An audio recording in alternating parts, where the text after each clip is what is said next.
লিখিত বক্তব্য পাইনি, কোনো নির্দেশনা পাইনি।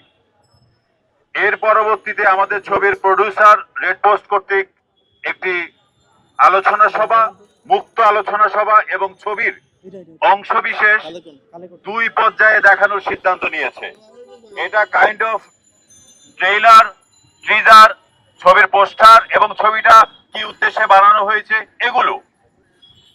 সেন্সর বোর্ডের কোন নীতিমালায় এটা দেখানো যাবে না সেন্সর বোর্ড সার্টিফিকেট পাওয়ার আগ পর্যন্ত, এটা আমি জানি না।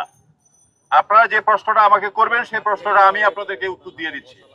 এখানে বলা হয়নি যে দ্য রিমান্ডের ছবি পুরোপুরি দেখানো হবে। আপনারা যারা বিনোদন মিডিয়ার সঙ্গে কাজ করেন আপনারা জানেন, একটি ছবি হলে যাওয়ার আগে আমরা ছবির অংশ বিশেষ, ছবির গান, ছবির ট্রেজার, ছবির ট্রেইলার আপনাদেরকে নিয়ে বসে আমরা দেখাই, ছবি যাতে করে গণমানুষের কাছে পৌঁছে। এরকমই একটি অনুষ্ঠান এখানে করার উদ্যোগ নেওয়া হয়েছে, কিন্তু আজকে এই প্রোগ্রামটি করতে দেওয়া হয়নি। ওকে ফাইন, তাহলে আমরা আলোচনা সভা করতাম, সেটাও আমাদেরকে করতে দেওয়া হয়নি।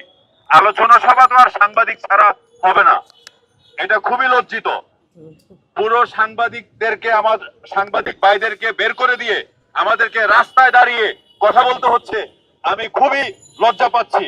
অ্যাটলিস্ট ফিল্ম অ্যাক্টর, ফিল্মে যারা আমরা কাজ করি, আমরা 5 স্টারে বসে সংবাদ সম্মেলন করি।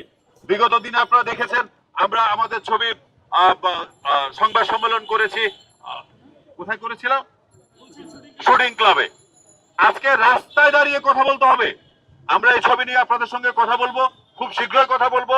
সেটা ডেফিনেটলি কোনো একটা 5 স্টার হোটেলে আমরা বসে এই রেড পোস্ট নিয়ে আবার আপনাদের সঙ্গে কথা বলবো। আজকে আপনারা যারা এসেছেন আন্তরিকভাবে দুঃখিত। ডিটেল আমরা আরেকটা সংবাদ সম্মেলন করে আপনাদের সঙ্গে কথা বলবো।